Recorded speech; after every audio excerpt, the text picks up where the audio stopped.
G'day there and welcome back to my channel. Today we're going to be potting up some of my grafted grevilleas. Okay, as you can see, I've got my little bench set up here just on the corner of the house. I've got some of my young grafted grevilleas from this season's grafting that are ready to pot up. I don't like keeping them in these super tubes for too long because the root systems, I feel, really need to spread out. And I have had quite a few die if you leave them in these pots for too long. So we're going to be potting them up. I've got my absolutely beautiful Grevillea scapidra. This is one of the rarest Grevilleas, highly endangered in its natural environment. In cultivation, it suffers from a nasty fungal disease. As you can see on the foliage here, this fungal disease seems to be in the cells of this plant, and it's been known to wipe a plant out pretty much overnight if it takes a hold. I'm starting to get a bit of dieback on this one, but I've been finding that by keeping it growing just in a pot, keeping the foliage off the ground, it tends to keep the fungal disease at bay. I've got a pot that's a bit larger here. It's about, almost double the size of the one that it's in just here. So I'm going to be putting that one into this pot. So follow along for the process. Just giving these pots a bit of a sterilise and clean with some bleach in water, just to knock out any pests and disease so I can happily pot up the next lot of plants. Now we've had to do a quick relocate. The table was just too wobbly to do what I needed to do. Anyway, something I forgot to mention is you can do this method that I'm doing here, this potting on method, with any Australian native plants. So first we're going to start with this Grevillea scapidra. I'm not only going to pot it on, but we're going to give it a bit of a prune up and clean up as well. What I'm looking at first is some of the branches that where it's finished flowering. So you can see these spent flower stems here. So I'll give the whole plant a bit of a prune back. I'll take off these diseased black leaves. I'll take those off, and then we will pop it out of the pot, and I may even give the root system a little bit of a prune up as well. All right, let's go for it.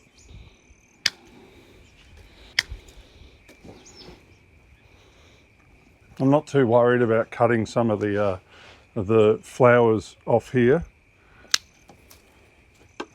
All I want to do is, make sure that it survives to the next season, because I tried to graft some off this last plant that I've got left this season and I didn't have any luck. So if I lose this one, I may not ever get this plant again because it's extremely hard to get a hold of.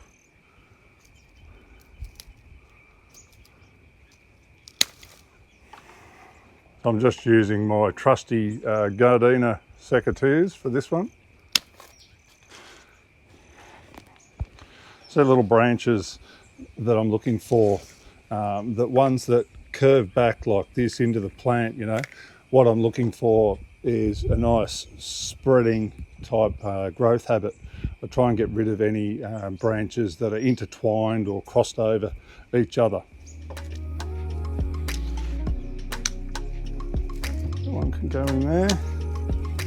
Always cutting back to the next bud or branch at the leaf axil. I'm also trying to take a bit of weight off the plant as well. As you can see, there's quite a bit of weight here.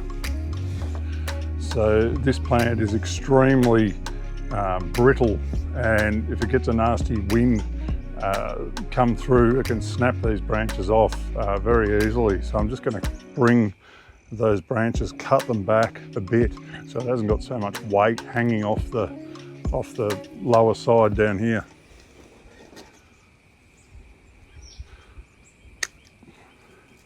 See, just here. There we go.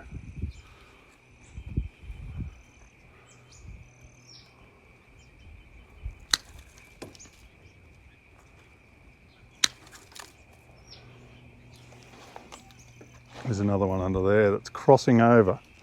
I've got to try and get to that.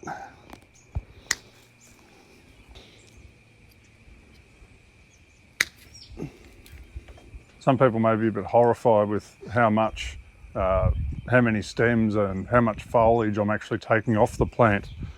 Plants are very resilient, and especially Grevilleas, they love a good hard prune, you know, at least once a season. They bounce back absolutely beautifully. I've pretty much taken off almost enough there. What I'm going to do is pluck some of these black leaves off, or I might cut them off, and just to clean up the foliage a bit.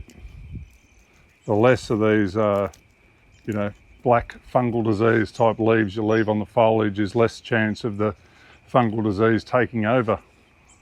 I have heard you can spray this plant with, you know, chemicals and whatnot to try and keep the fungal disease at bay, but you know, I'm not going to do that. I'd rather just do the method that I'm doing today, and hope we can keep it alive. Not many flowers left on there, but that's okay. I'm more worried about keeping the plant alive at the moment. The next thing we're going to do is pop it out of this pot, and then I'll show you how I clean up the root system. What I usually do is I just give it a bit of a tap around the pot like this, just to loosen it up a bit. All right, now I'm just going to tip it upside down. I'm going to put my fingers over the main stem like that, and that just pops off there nicely. All right, so as you can see here, we've got quite a pot-bound root system here, and we've got a fair bit of weed in the top here. So I'm just going to start pulling that weed off at the top there. We don't want that. That's coming out. It's well and truly due for a pot change, this one.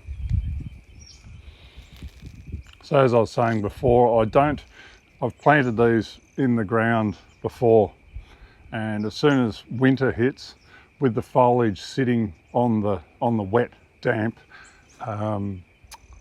mulch, and just on the ground in general, the fungal disease goes absolutely rampant. So yeah, growing it in the pot, I find at the moment, until we work out a better solution, is the way to go.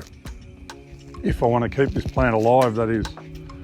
This weed's not actually easy to get out of here. Oh. So you can see how much foliage and branches we've chopped off this plant, and all the weeds that I've pulled out of the pot there. And this is what we are left with. So now I'm going to sort this root system out here. Now this plant is grafted onto Grevillea robusta, which is just here, and it does have an interstock just here. If you want to learn more about the grafting I do and that sort of thing, I have made a couple of videos on that where you can refer back to on my channel, so check them out. Anyway, we are going to just pull a bit of this, the root system off at the bottom here. Grevillea robusta are very tough species, so you know, the roots can handle a bit of tampering with. Not all Australian native plant species like their roots to be touched, so just be a bit mindful of that. I'm just going to trim some of those roots back off the bottom there. It's not too bad actually. We'll go back, it'll go into the other pot pretty well, I think. So there's doesn't seem to be any roots majorly twisted up or anything like that. All right, we're going to grab the other pot now. This is the pot we're going to use. It's about double the size of the last one we had it in. So all I'm going to do is plop that down there. We're going to put a couple of handfuls of the potting mix in the bottom. All right, so I've put about, I don't know, a third of potting mix in there. Now we're just going to try and place the other plant in there. There we go. That fits beautifully in there. So now all I'm going to do is just put some potting mix around this and we'll make sure the plant sits in there really well. Now just fill the potting mix around it, just like that.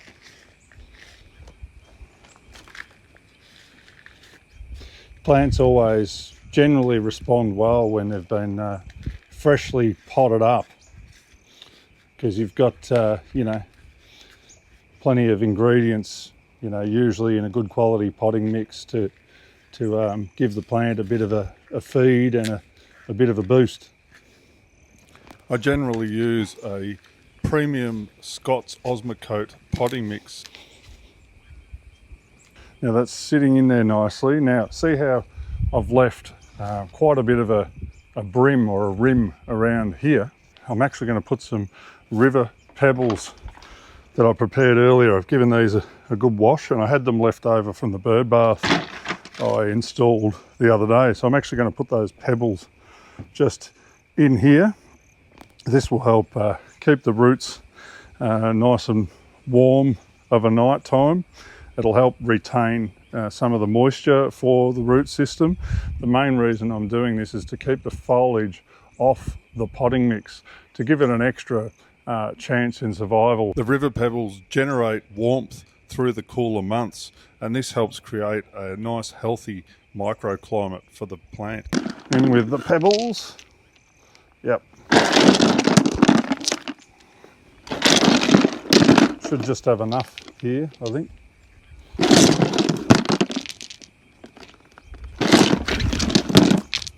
I have seen this done before.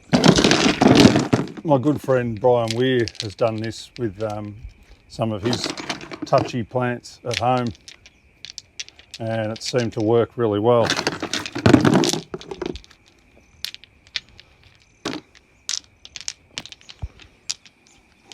I'll give that a good drink with the sea soil. Once again, another thing that I do, I try and keep the water off the foliage if I can.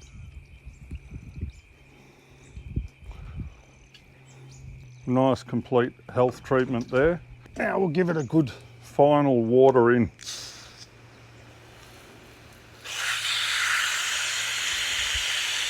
Always wait for the until I see the water coming out the bottom holes in the pot.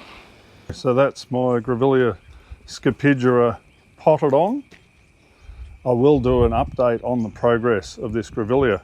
Now it's time to pot on some of the younger plants and get them out of these super tubes. Plop a bit of potting mix in that pot. I'll grab one of the bigger ones here. So this is the way I get these out of the pot. It's got the name tag there. So what I do is I just give them a bit of a loosen up, just like that, bit of a tap. Put my fingers like this, just over there like that, flip it upside down, out she comes. Now with these young plants here, there's no need to trim the root systems or anything, but what I do is I just give them a little bit of a loosen up at the bottom there. Okay, now it's going to go in this pot. Just place that in there. And now we'll just fill around that one there. So this is just the same potting mix we used for the last plant. Nothing extraordinary. Make sure that's firmly in there. There we go. So pretty happy with that. So one thing I do is I just leave a little lip around the sides of the pot there, about the depth of your first knuckle of your fingernail. So when you water it, the water sits in here and soaks down instead of just spilling out all over the place. Now, can you see this little bit of tape that's still on here from the grafting union? Sometimes I leave that on and it breaks down over time, but I'm just going to give that a little cut and actually peel it off now. I've got my scalpel here, just a little surgical scalpel. I'm just going to give that a tiny little cut just down there like that. But the reason why I do this sometimes is, look, if it's been on there a while, you know, there's more of a risk of some water getting in possibly into the tape there and rotting your graft union. So I generally prefer to get that tape off there as soon as possible, you know. Another thing I look for with grafted plants, I look for if there's any little shoots coming back in the leaf axils of the rootstock, the Grevillea robusta rootstock. So I'll always go around there and just trim them off with the scalpel, because you don't want your rootstock coming back and taking over your graft. I'll get rid of these leaves shortly as well, but there you go. That is a potted on young grafted Grevillea. I hope you've enjoyed my video today and possibly learnt something about potting on Grevilleas. Feel free to subscribe to Binchy's Garden, my YouTube channel, and we'll catch you later.